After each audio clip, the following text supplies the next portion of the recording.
Friends, in this video I am gonna tell you about asthma. तो asthma क्या है, इसके कॉज क्या होते हैं, इसके सिम्टम्स क्या होते हैं, इसके टाइप्स क्या होते हैं और इसकी मैनेजमेंट क्या होती है, आज हम इस वीडियो में बात करेंगे। तो चलिए शुरू करते हैं।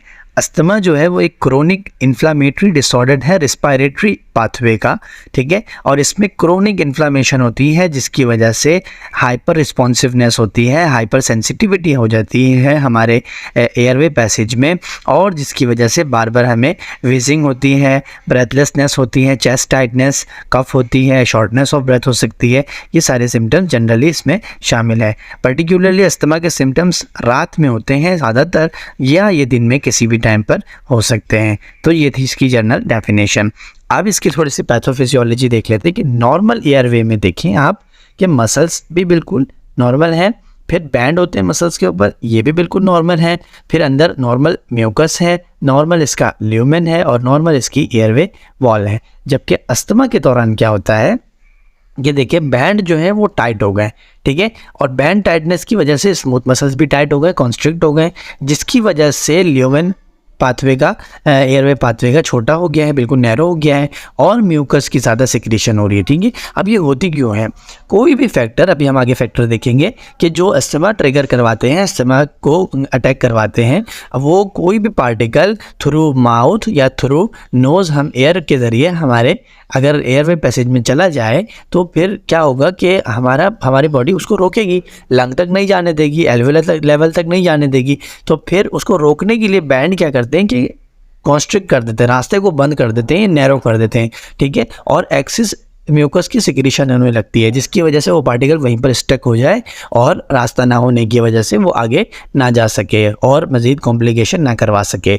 तो इसके नतीजे ये एक अटैक होता है अस्थमा का। इसके नतीजे में हमारे बैंड टाइट हो जाते हैं, कॉन्स्ट्रिक्ट हो जाते हैं, ल्यूमेन छोटा हो जाता है और म्यूकस भी ज़्यादा सिक्रीशन होती है। तो ये इसकी पैथोफिजियोलॉजी थी, ठीक है। यहाँ पर भी देखिए आप कि नॉर्मल लंग में मसल्स रिलैक्स होते हैं, नॉर्मल लाइनिंग होती है और नॉर्मल अमाउंट ऑफ म्यूकस होता है। जबकि अस्थमैटिक लंग में देखें कि बैंड भी टाइट हुए हुए हैं, जिसकी वजह से ल्यूमेन भी छूटा हुआ है और एक्सिस म्यूकस भी रिलीज हुआ है, जिसकी वजह से जो है वो स्वेलिंग या इन्फ्लामेशन भी हुई हुई है। तो ये इसकी पैथोफिजियोलॉजी है। अब वो फैक्टर जो अस्थमा को ट्रिगर करवाते हैं वो कौन कौन से हैं, पेट है, ठीक है, एक्सरसाइज। पेट से कैसे मतलब अस्थमेटिक अटैक हो सकता है कि मतलब इनके बाल वगैरह या कोई फीसिस वगैरह या यूरिन वगैरह कहीं हमारे घर में घूम रही है और हमें इतना सफाई का वो नहीं है, तो कोई नाक के ज़रिए या एयरवे के ज़रिए कोई हमारी बॉडी के अंदर जाएगा जो कि अस्थमेटिक अटैक करवा सकता है। एक्सरसाइज में जब हम ज़्यादा एक्सरसाइज, हैवी एक्सरसाइज करते हैं तो फिर शॉर्टनेस ऑफ ब्रेथ भी हो सकती है, ब्रोंको कॉन्स्ट्रिक्शन हो सकता है, मसल्स कॉन्स्ट्रिक्ट करते हैं तो वहाँ पर भी अटैक हो सकता है। पॉलन ग्रेन है, बग्स इन home, chemical fumes, cold air, fungus spores, dust, smoke, strong order, pollution, anger और स्ट्रेस में भी जो है वो हमारे मसल्स कॉन्स्ट्रिक्ट करते हैं और ब्रोंको कॉन्स्ट्रिक्शन हो सकती है। तो ये वो सारे फैक्टर हैं जो अस्थमैटिक को ट्रिगर करवाते हैं, ठीक है।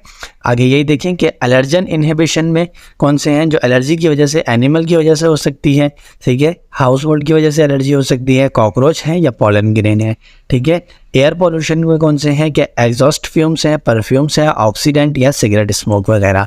अब वायरल अपर रिस्पायरेटरी इन्फेक्शन में कौन से हैं, साइनोसाइटिस हो सकता है, यानी हमारे नोज़ के इर्द गिर्द कैविटी होती है जिनको साइनस कहते हैं, उसमें इन्फ्लामेशन हो सकती है। Exercise and cold dry air को हम पहले बात कर सकते हैं। स्ट्रेस और कुछ ड्रग्स ऐसी हैं जो कि वेसो ब्रोंको कॉन्स्ट्रिक्शन करवाती हैं, ठीक है, एस्पिरिन, एनसैड्स, बीटा एड्रेनर्जिक ब्लॉकर। तो ये सारे इन्हांस करते हैं या कॉज बनते हैं अस्थमैटिक अटैक के, ठीक है। एक्यूपेशनल एक्सपोजर में क्या है कि मेटल, सॉल्ट, या कोई बंदा कहीं पे काम करता है सॉल्ट वगैरह या किसी और मेटल से उसको एलर्जी है तो वहाँ पे भी हो सकता है। वुड एंड वेजिटेबल, डस्ट में हो सकता है। इंडस्ट्रियल, केमिकल, प्लास्टिक वगैरह से किसी को एलर्जी है कोई केमिकल से, वहाँ पे हो सकता है। फूड एडिक्टिव की वजह से और गैस्ट्रो इसोफेजियल रिफ्लेक्स डिजीज़ की वजह से भी हो सकता है, ठीक है। तो आगे अब टाइप्स देखते हैं। इसकी टाइप्स हैं, पहली एलर्जिक अस्थमा। एलर्जिक अस्थमा में यही है कि जो फैक्टर एलर्जी कॉज करवाते हैं तो अगर वो हमारी एयरवे में चले जाए तो उसकी वजह से हमारा इम्यून सिस्टम एक्टिव हो जाता है और वो अपनी ही बॉडी के लिए हाइपर इम्यून रिस्पॉन्स शो करता है, जिसकी वजह से फिर वहाँ पे वेसोकॉन्स्ट्रिक्शन वगैरह या ज़्यादा म्यूकस की होती है और फिर सिक्रेशन होती है और जिसकी वजह से इन्फ्लामेशन वगैरह होती है, फिर हमें shortness of breath, chest tightness वगैरह फील हो सकती है। इसमें टाइप 1 हाइपर सेंसिटिविटी इन्वॉल्व होती है, जिसमें IgE इम्यूनोग्लोबिन है, ये एंटीबॉडी रिलीज करता है स्पेसिफिक जो हमारे पास ट्रिगर है उसके खिलाफ, ठीक है। तो ये एलर्जिक अस्थमा था। अगली टाइप है नॉन एलर्जिक अस्थमा। इसमें कोई एलर्जिक वाला कंपोनेंट नहीं शामिल होगा, ठीक है। कोई भी ऐसी चीज़ जो कि एलर्जी करवा सकती है या अस्थमा का अटैक करवा सकती है, वो सीधी जो है वो एयरवे में अगर पाई जाएगी तो उसके नतीजे में ब्रोंकोकंस्ट्रिक्शन हो जाएगी और फिर ये सारे जो है वो अटैक हमें ये मतलब शॉर्टनेस ऑफ ब्रेथ वगैरह फील हो सकते हैं। तो ये नॉन एलर्जिक है, ठीक है। मिक्स अस्थमा में क्या है कि दोनों टाइप्स मिल सकती हैं, कभी दोनों कॉम्बिनेशन मिल सकता है दोनों का, और ये सबसे मोस्ट कॉमन टाइप होती है मिक्स्ड अस्थमा, ठीक है। कफ वेरिएंट अस्थमा है एक और टाइप। तो कफ वेरिएंट अस्थमा में क्या है कि इसमें हमें ऐसे कोई वीजिंग या शॉर्टनेस ऑफ ब्रेथ वगैरह के कोई सिम्टम वगैरह नहीं मिलेंगे, बल्कि क्या कि परसिस्टेंट ड्राई कफ मिल सकती है, ठीक है। एक्सरसाइज इंड्यूस्ड अस्थमा को हमने देख लिया कि आफ्टर या बिफोर ड्यूरिंग जो है वो फिजिकल एक्टिविटी के दौरान भी ब्रोंकोकंस्ट्रिक्शन या शॉर्टनेस ऑफ ब्रेथ वगैरह हो सकती है। तो ये एक्सरसाइज इंड्यूस्ड अस्थमा की कैटेगरी में रखा जाएगा। नॉक्टर्नल अस्थमा है कि कोई भी अस्थमा की टाइप है लेकिन उसके सिम्टम्स अगर रात के टाइम वर्स हो रहे हैं तो उसको हम नॉक्टर्नल अस्थमा की टाइप्स में रख सकते हैं। ऑक्यूपेशनल अस्थमा क्या है कि कोई बंदा कहीं पे काम करता है और फिर टेक्सटाइल या कहीं कंपनी में, या हम देखते हैं कि कोई कारीगर है या कारपेंटर है, ठीक है, वहाँ पे कोई काम हो रहा है तो उसको भी उससे एलर्जी हो सकती है, उस वाली कैटेगरी को हम ऑक्यूपेशनल अस्थमा में रख सकते हैं, ठीक है। क्लिनिकल मैनिफेस्टेशन है कि क्या क्या हो सकता है। विजिंग है सिम्टम्स में, डिस्पनिया है, शॉर्टनेस ऑफ ब्रेथ, कफ है, चेस्ट टाइटनेस है, एक्सपायरेशन उसकी प्रोलॉन्ग्ड हो जाएगी, ठीक है, और फिर जो है वो secretion white thick gelatinous mucus वगैरह की सिक्रीशन भी बहुत ज़्यादा होगी, ठीक है। अच्छा, डायग्नोस्टिक स्टडी हम कैसे कर सकते हैं? हिस्ट्री पूछ सकते हैं उसकी, फिजिकल एग्जामिनेशन कर सकते हैं, PFT कर सकते हैं, peak expiratory rate flow rate देख सकते हैं कि एकदम से एक ही ब्रेथ में उसको कहते हैं कि फोर्सफुल एक्सपायरेशन कर, तो इससे भी हमें पाथवे का, पैसेज वे का पता लगता है, एयरवे का, कि मतलब उसमें कोई कॉन्स्ट्रक्शन वगैरह तो नहीं। चेस्ट एक्सरे कर सकते हैं, ऑक्सीमेट्री चेक कर सकते हैं, एलर्जी स्किन टेस्टिंग कर सकते हैं और ब्लड लेवल में एजिनोफिल या IgE को की अमाउंट को चेक कर सकते हैं, ठीक है।